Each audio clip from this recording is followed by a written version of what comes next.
Hello बच्चों, मैं प्रदीप चौकंद आप सभी का स्वागत करता हूं आपके अपने YouTube चैनल PS स्टडी मंत्रा में। आई होप आप सब अच्छे होंगे। प्यारे बच्चों, जैसा कि आपको पता है, हम हमारे इतिहास विषय के तीसरे अध्याय विश्व के प्रमुख दर्शन के बारे में बात कर रहे थे, जिसमें हमने बात की थी कि इस अध्याय में हम मुख्य तौर पर 6 दर्शनों की बात करेंगे, जिसमें सबसे पहले था वैदिक दर्शन, उसके बाद जैन दर्शन और बौद्ध दर्शन। इन तीनों दर्शनों के बारे में हमने एक एक करके बात कर ली थी और आई होप आप सभी को ये अच्छे से समझ में आ गए होंगे और यहाँ से जितने भी क्वेश्चन बने आपने बना भी लिए होंगे। उसके बाद आज हम 3 दर्शनों के बारे में बात करेंगे। सबसे पहले हम आज बात करेंगे पारसी दर्शन, उसके बाद हम बात करेंगे यहूदी दर्शन और लास्ट में हम बात करेंगे कन्फ्यूशियस दर्शन के बारे में। तो चलिए आज की हमारी क्लास शुरू करते हैं। तो सबसे पहले है जी पारसी दर्शन। देखिए, पारसी दर्शन विश्व का प्राचीन दर्शन है।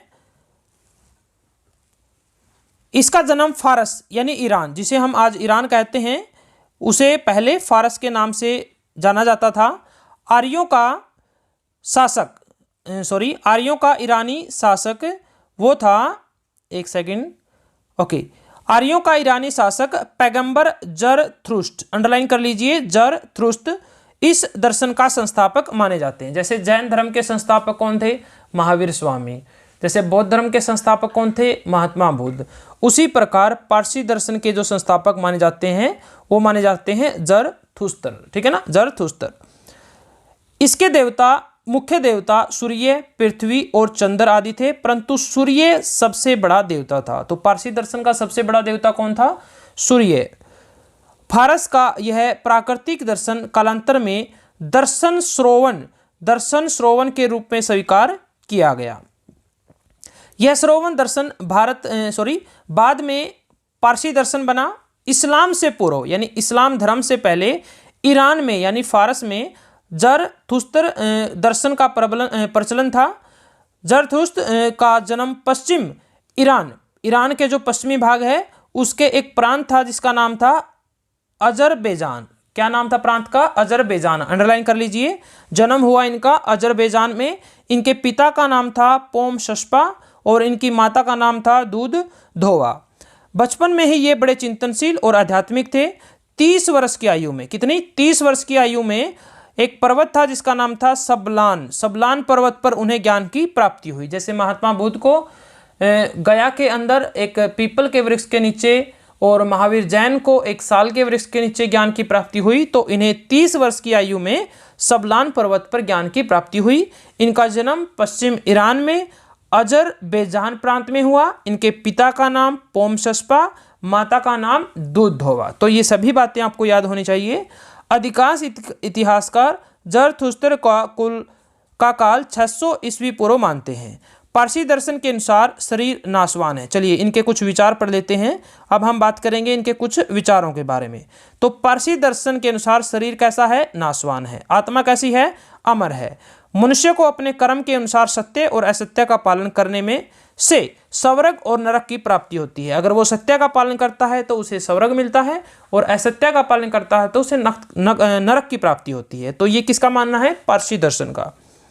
पारसी दर्शन के अनुसार संसार में दैवी और दानवी दोनों प्रकार की शक्ति होती हैं, दैवी भी और दानव भी।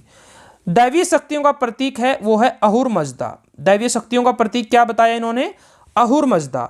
लेकिन अहुर मजदा में आस्था रखते हुए भी अन्य देवी देवताओं के अस्तित्व को नकारा नहीं जाता, ऐसा पारसी दर्शन का मानना है। अहुर मजदा शक्ति कहती है कि हे मनुष्य, बुरी बात न सोचो, सन्मार्ग न छोड़ो, सच्चे मार्ग को नहीं छोड़ना चाहिए, पाप न करो, पाप नहीं करने चाहिए। अहुर मजदा सर्वोच्च देवता होते हुए भी दैनिक जीवन के अनुष्ठानों व कर्मकांडों में अग्नि देवता उनके प्रमुख देवताओं के रूप में दृष्टिगत होते हैं। यानी कि किसका महत्व कहा? अग्नि देवता का। इसलिए पारसियों को अग्नि पूजक भी कहा जाता है। अग्नि पूजक क्यों?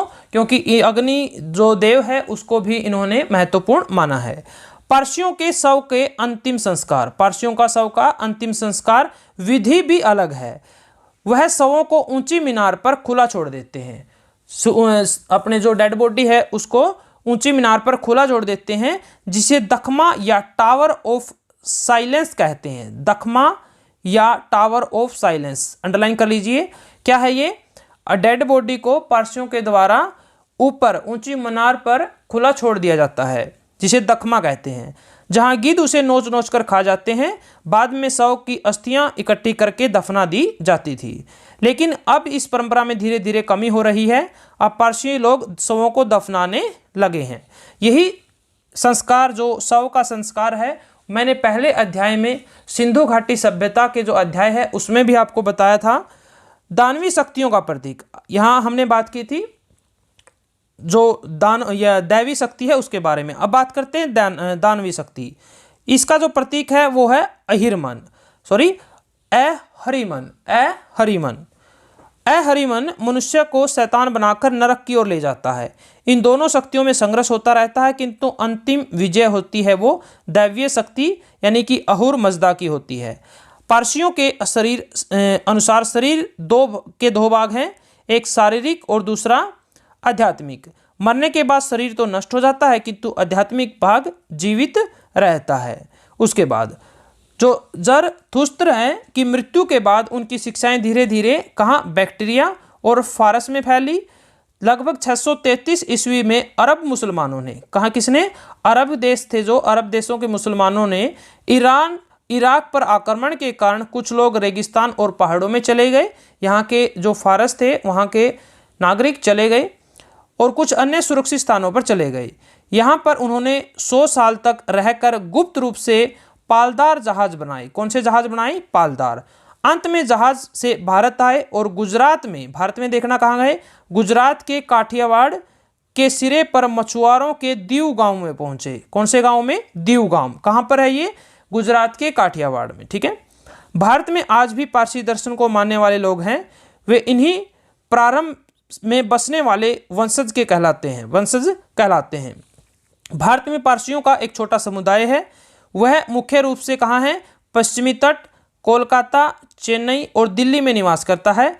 इसके विपरीत 19वीं सदी के मध्य में ईरान से भारत में आया पारसी समुदाय एक बढ़ता हुआ समुदाय है। ये दोनों पारसी समूह अग्नि मंदिरों में पूजा करते हैं, क्योंकि अग्निदेव को इन्होंने महत्व दिया है, और पारसी दर्शन के रीति रिवाजों का पालन करते हैं।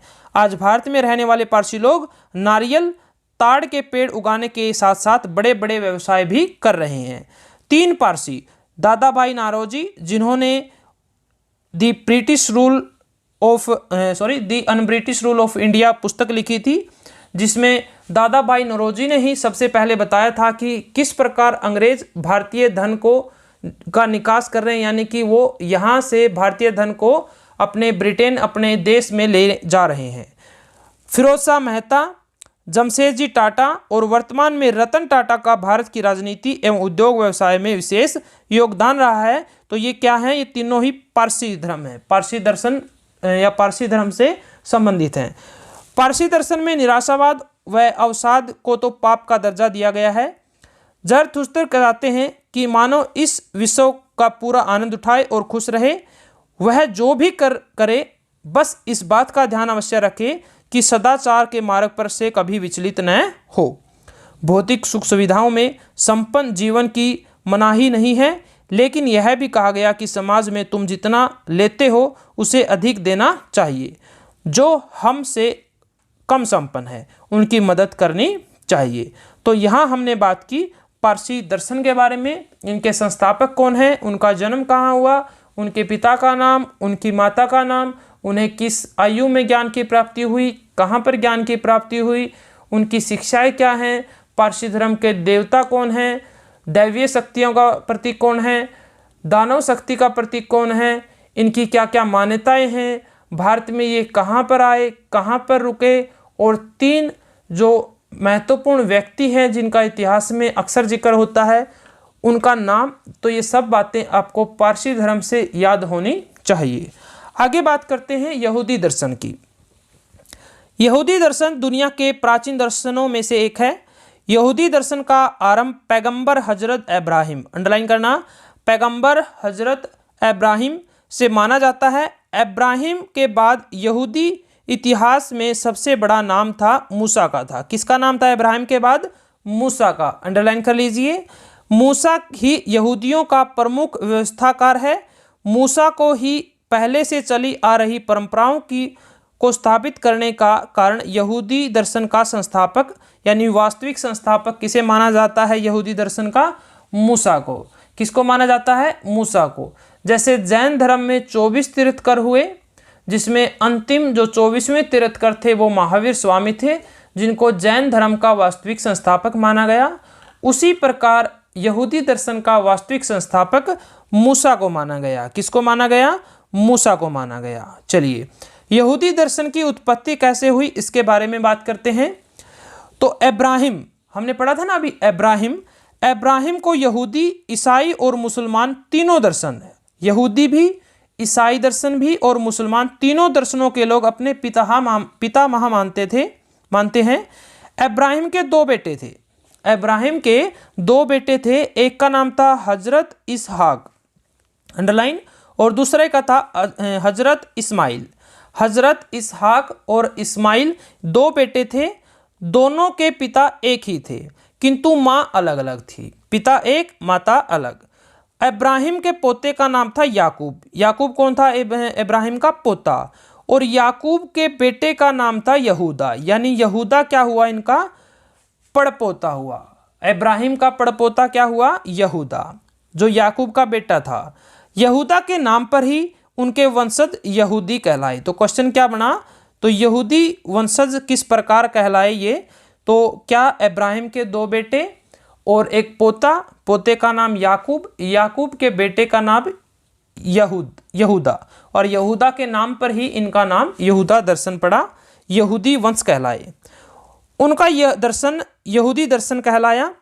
मूसा जो वास्तविक संस्थापक थे यहूदी दर्शन के, मिस्र के फराव क्या होता है? राजा के ज़माने में हुए थे। मूसा मिस्र के फराव के ज़माने में हुए थे। ऐसा माना जाता है उसकी माँ ने उसे नील नदी में बहा दिया। नील नदी ही क्या थी? मिस्र की सभ्यता की जननी थी, यानी कि नील नदी के किनारे ही मिस्र की सभ्यता का जन्म हुआ था। तो उसी नील नदी में मूसा की माँ ने इसको बहा दिया।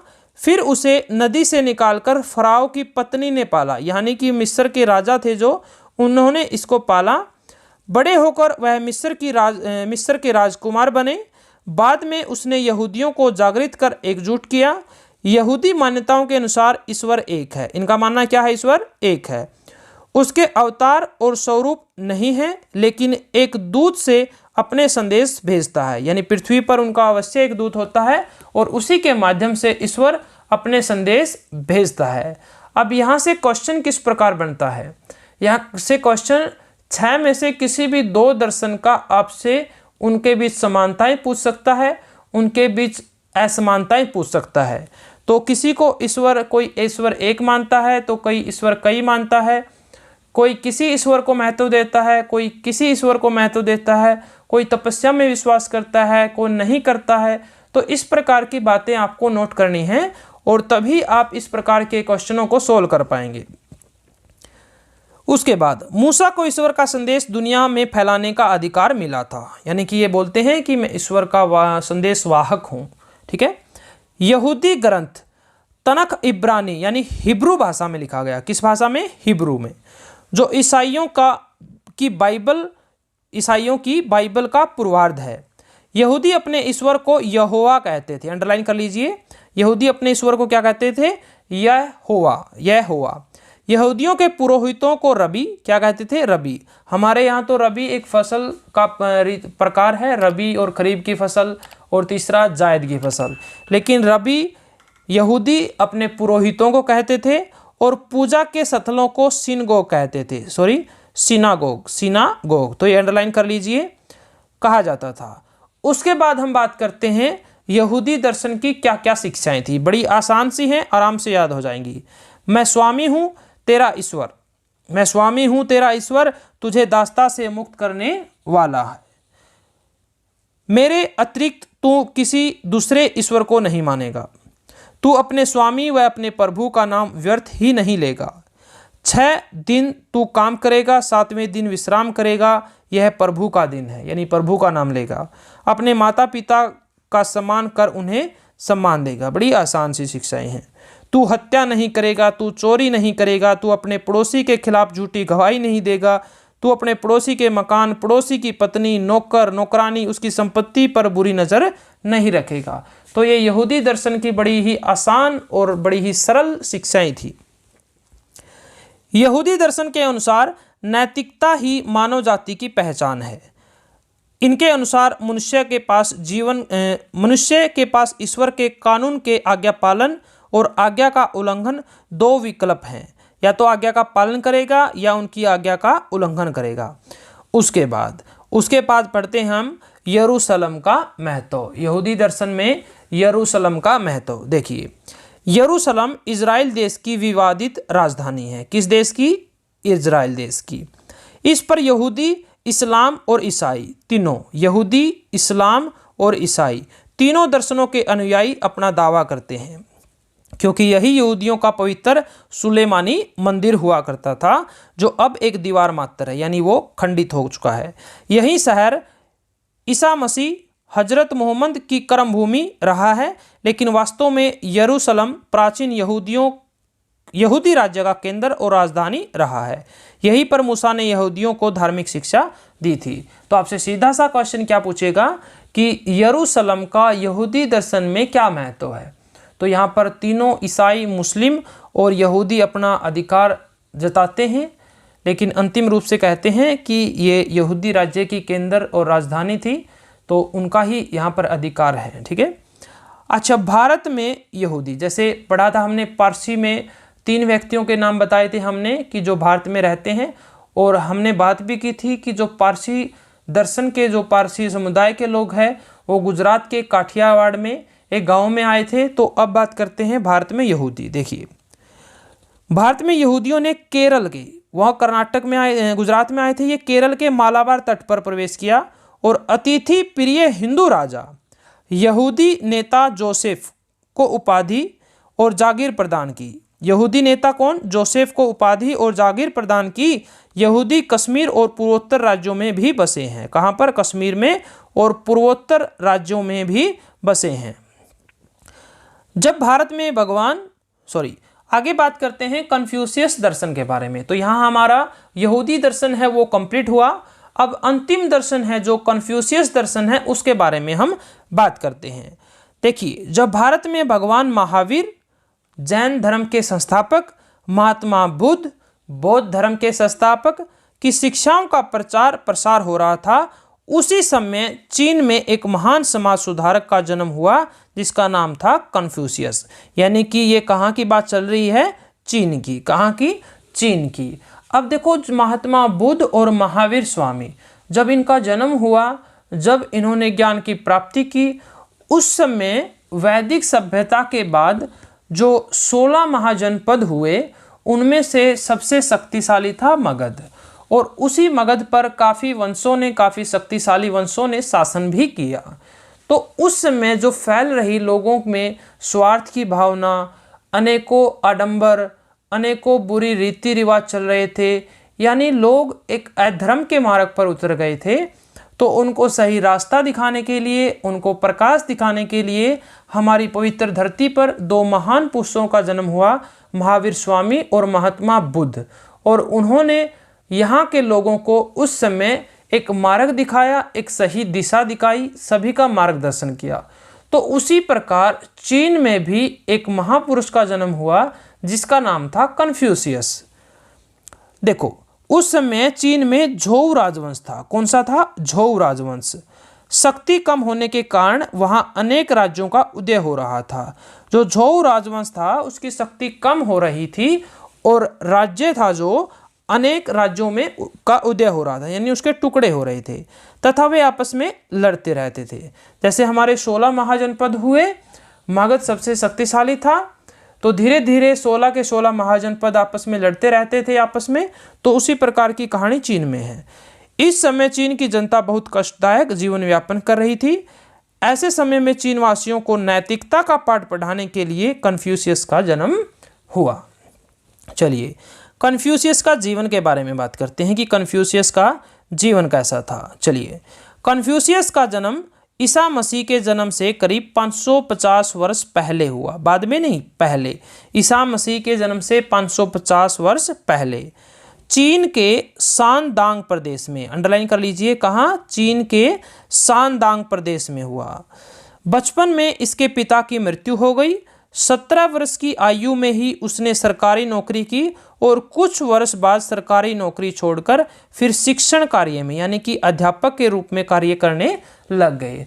कन्फ्यूशियस का प्रश्न पिछले अध्याय में भी आया था कि कन्फ्यूशियस कौन था, तो आप ये बातें लिख सकते हैं कि चीन के शानदांग प्रदेश में एक महापुरुष जिसके पिता की मृत्यु ये बचपन में थे तभी हो गई थी। 17 वर्ष की आयु में उन्होंने नौकरी करना शुरू किया, अध्यापक बने और बाद में घर में ही विद्यालय खोलकर विद्यार्थियों को इतिहास, काव्य और नीति शास्त्र की शिक्षा देने लगे। 53 वर्ष की आयु में एक शहर के शासनकर्ता और बाद में मंत्री नियुक्त हुए। मंत्री बनने पर उसने दंड के बदले मनुष्य के चरित्र सुधार पर बल दिया। दंड देने की बजाय लोगों को चरित्र में सुधार करने पर बल दिया। वे अपने शिष्यों को विनयी, परोपकारी, गुणी, चरित्रवान बनने की प्रेरणा देते थे। वे लोगों को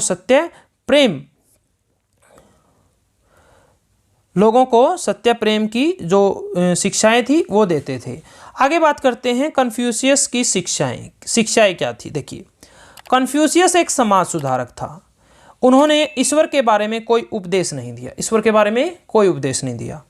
उसने समाज सुधारक उपदेशों के कारण चीनी समाज में स्थिरता लाई। उनका दर्शन आज भी चीनी समाज में पथ प्रदर्शक बना हुआ है। कन्फ्यूशियस मत के अनुसार शासक का अधिकार आज्ञा देना है। कैसा है? आज्ञा देना। और शासित का कर्तव्य उस आज्ञा का पालन है। यानी राजा का अधिकार है आज्ञा देना और जनता का कर्तव्य है कि राजा की आज्ञा का पालन करे। उसी प्रकार पिता, पति और बड़े भाई का अधिकार आदेश देना है और पुत्र, पत्नी और छोटे भाई का कर्तव्य आदेश का पालन करना है। तो इस प्रकार उन्होंने नैतिकता का सही मार्ग दिखाया लोगों को। परंतु साथ ही आवश्यक है कि आदेश देने वाले का शासन औचित्य, नीति और न्याय पर आधारित हो। यानी कि जो आज्ञा दे रहा है वो भी अपनी जगह सही हो, वो भी एक सही आज्ञा, औचित्यपूर्ण आज्ञा दे जो न्याय पर आधारित हो। उनका विचार था कि मनुष्य को उसके समस्त क्रियाकलापों के लिए नियम अपने अंदर से ही प्राप्त हो सकते हैं, ऐसा इनका मानना था। इस प्रकार चलिए अंत की तरफ चलते हैं। इस प्रकार हम देखते हैं कि संसार के विभिन्न क्षेत्रों में अलग अलग दर्शनों का विकास हुआ। अलग अलग वैदिक दर्शन, जैन दर्शन, बौद्ध दर्शन, पारसी दर्शन, यहूदी दर्शन, कन्फ्यूशियस दर्शन, अलग अलग जगह पर अलग अलग दर्शनों का विकास हुआ। जैसे अलग अलग जगह पर अलग अलग सभ्यताओं का विकास हुआ, इसी प्रकार दर्शनों का विकास हुआ।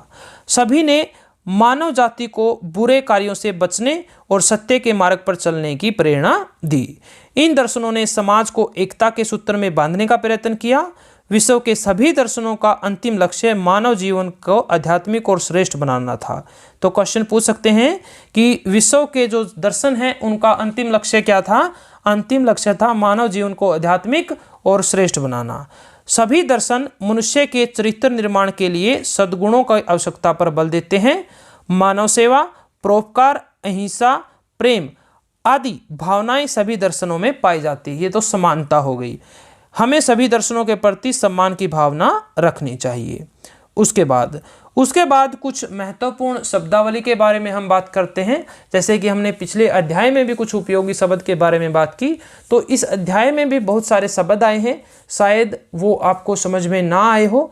हालांकि मैं सभी के बारे में ऐसा कोई शब्द नहीं मैंने छोड़ा है जो आपको नहीं बताया हो जिसका अर्थ, लेकिन फिर भी हम कुछ महत्वपूर्ण उपयोगी शब्द पढ़ लेते हैं और उसके बाद हम ये अध्याय समाप्त करते हैं। तो सबसे पहले मोक्ष प्राप्ति की सुना है ना। महात्मा बुद्ध को मोक्ष की प्राप्ति हुई, महावीर स्वामी को मोक्ष की प्राप्ति हुई। क्या होता मोक्ष? जन्म मरण के बंधन से मुक्ति। यानी इस पृथ्वी पर जन्म लिया है जिसने, वो मरेगा भी, उसकी मृत्यु भी निश्चित है। उसके बाद फिर जन्म होगा, फिर मृत्यु होगी, फिर जन्म होगा, फिर मृत्यु होगी। यानी ये बार बार के चक्कर, बार बार के बंधन से मुक्ति लेना। उसके बाद चेतना, स्वयं और आसपास के तत्वों का बोध होने, समझने और उनके मूल्यांकन करने की शक्ति क्या होती है? चेतना। स्वयं के आसपास जो तत्वों के बोध होने और उसको समझना और उनको मूल्यांकन करने की शक्ति। ज्ञान क्या होता है? किसी वस्तु, तथ्य, घटना अथवा कथन के बारे में सत्य को जानना कि सत्य क्या है।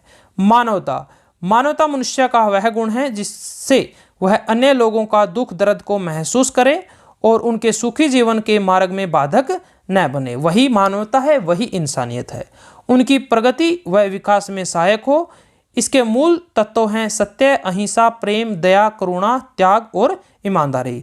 यानी जिस इंसान के अंदर इंसानियत होगी तो उसमें सत्य, अहिंसा, प्रेम, दया, करुणा, त्याग और ईमानदारी के गुण अवश्य होंगे। उसके बाद सम्यक, जैसे हमने पढ़ा था सम्यक ज्ञान, सम्यक आचरण, ठीक है ना, सम्यक दृष्टि। तो सम्यक का अर्थ क्या है? पूर्व धारणा, वह किसी प्रभाव के बिना किसी वस्तु को जैसी है वैसी देखना, यानी वस्तु जैसी है वैसी उसको रियलिटी में देखना, वास्तविकता में देखना। चलिए यहाँ हमारे महत्वपूर्ण शब्दावली भी समाप्त हुई। चलो फिर से जाने, यानी कि कुछ क्वेश्चन की हम बात करते हैं। चलिए देखते हैं कि आपको कितना अच्छे से समझ में आया है। तो कुछ क्वेश्चन ये सोल्व आपको खुद करने हैं।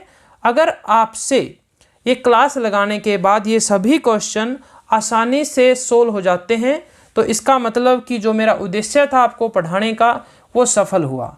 अगर आपको ये क्वेश्चन, किसी क्वेश्चन में दिक्कत आती है या सोल्व नहीं कर पाते या आपको किसी भी प्रकार की परेशानी है तो डिस्क्रिप्शन में मेरा व्हाट्सएप नंबर है, अपना टेलीग्राम ग्रुप है, वहाँ आप मुझसे मैसेज करके आप मुझसे अपनी समस्या का समाधान पूछ सकते हैं। ठीक है, तो पहला क्वेश्चन मैं पढ़ता हूँ। वैदिक दर्शन में मनुष्य जीवन को उन्नत बनाने के 4 पुरुषार्थों के नाम लिखिए। तो आपको वैदिक दर्शन कंप्लीट याद होगा तो आराम से आप लिख सकते हैं कि वो 4 पुरुषार्थ के नाम क्या क्या थे। उसके बाद वैदिक दर्शन के 4 महत्वपूर्ण स्रोत तो सबको याद होंगे, वेद, वेदांग, स्मृति, आरण्य, ब्राह्मण। तो ये क्या थे? इसके स्रोत थे। जैन दर्शन के 5 महाव्रत, मैंने लास्ट में पीडीएफ अपनी क्लास के लास्ट में भी एक तुलनात्मक अध्ययन करवाया था जैन धर्म और बौद्ध धर्म का, वहाँ भी मैंने बिल्कुल नीचे लिखा हुआ था ये 5 के 5 महाव्रत, आपको उम्मीद है कि याद होंगे। चौथा क्वेश्चन, गौतम बुद्ध के जीवन की 4 महत्वपूर्ण घटनाएं, तो ये भी आपको याद होगी, महाभिनिष्क्रमण, संबोधि, धर्म चक्र परिवर्तन और महापरिनिर्वाण। तो ये चारों घटनाएं आपको याद होंगी। एक बार लिखकर जरूर देख लेना, ये शब्द थोड़े से डिफिकल्ट हैं। पारसी दर्शन और यहूदी दर्शन के संस्थापक, बिल्कुल आज हमने पढ़ा पारसी दर्शन के संस्थापक कौन थे और यहूदी दर्शन के वास्तविक संस्थापक कौन थे। उम्मीद है आपको इब्राहिम, मूसा, इब्राहिम के 2 बच्चों के नाम, उसके पोते का नाम और उसके पड़पोते का नाम और उसी के नाम पर दर्शन का नाम पड़ा, ये सभी बातें आपको याद आ रही होंगी। उसके बाद छठा क्वेश्चन, चीन के महान समाज सुधारक कन्फ्यूशियस का जन्म कब और कहाँ पर हुआ था? ईसा मसीह के कितने साल पहले हुआ और किस प्रदेश में हुआ चीन के? तो ये भी आपको याद आ रहा होगा। 7वां क्वेश्चन है, सभी दर्शनों का अंतिम लक्ष्य क्या था? तो अंतिम पेज पर मैंने बताया था कि सभी दर्शनों का लक्ष्य क्या था। हाँ, आपको याद जरूर आ रहा होगा ये बात भी। गायत्री महामंत्र किस वेद से लिया गया है? तो सबसे पहले बताओ कि वेदों की संख्या कितनी है? 4। कितने वेद हैं टोटल? 4। तो 4 में सबसे प्राचीन वेद कौन सा है? ऋग्वेद, और उसी ऋग्वेद से गायत्री महामंत्र की जो लिया गया है। आइए विचार करें, चलिए इसके बारे में बात भी कर लेते हैं। विश्व के 4 दर्शनों के नाम लिखो। लिख सकते हो आराम से। 6 दर्शनों के बारे में बात की, 3 भारत में और 3 अलग जगह पर, तो आपको 4 कोई भी लिख सकते हो। और वैदिक दर्शन की विशेषताएं, ये भी हमने सबसे पहले बात की थी, तो ये भी याद हो गया आपको। आगे जैन धर्म की उत्पत्ति कैसे हुई? तो एक शब्द था जिन, जिसका अर्थ था इंद्रियों पर विजय प्राप्त करना। और जैन धर्म और बौद्ध दर्शन में समानताएं क्या क्या थी, इसके बारे में भी आप आराम से लिख सकते हो अगर आपने पिछली क्लास ध्यानपूर्वक लगाई है तो। और अगर क्लास नहीं लाई है तो डिस्क्रिप्शन में पिछली क्लास का लिंक दिया हुआ है, वहाँ जाइए या प्लेलिस्ट में जाइए और प्लेलिस्ट में 10th क्लास की हिस्ट्री, वहाँ पर जाके आप पिछली क्लास लगा सकते हैं। उसके बाद गौतम बुद्ध के 4 आर्य सत्य, बिल्कुल लिख सकते हो आप, और उनके द्वारा गए अष्टमार्ग के बारे में भी आप आराम से बता सकते हो। चौथा क्वेश्चन है, पारसी और यहूदी दर्शन की शिक्षाएं, जो अभी हमने पढ़ी। यहूदी दर्शन की तो काफ़ी आसान ही शिक्षाएं थी, आप एक बार पढ़ोगे तो याद हो जाएंगी। और अंतिम क्वेश्चन है हमारा, वैदिक साहित्य के संक्षिप्त व्याख्या करें, यानी वैदिक साहित्य के बारे में आप आराम से लिख सकते हो। तो इस प्रकार हमने हमारा तीसरा अध्याय भी बड़े आराम से और बड़े अच्छे से पूर्ण किया। तो उम्मीद करता हूं कि आपको तीसरा अध्याय विश्व के प्रमुख दर्शन, जिसमें हमने 6 दर्शनों के बारे में बात की, कंप्लीट आपको समझ में आ गया होगा और सभी क्वेश्चन भी आपके सोल्व हो गए होंगे। फिर भी आपको कोई समस्या है या आपको कोई सुझाव देना है तो प्लीज़ आप मेरे व्हाट्सएप नंबर या टेलीग्राम ग्रुप पर दे सकते हैं। तो प्यारे बच्चों, कल हम हमारे चौथे अध्याय के बारे में बात शुरू करेंगे। तब तक के लिए thank you, have a nice day, take care.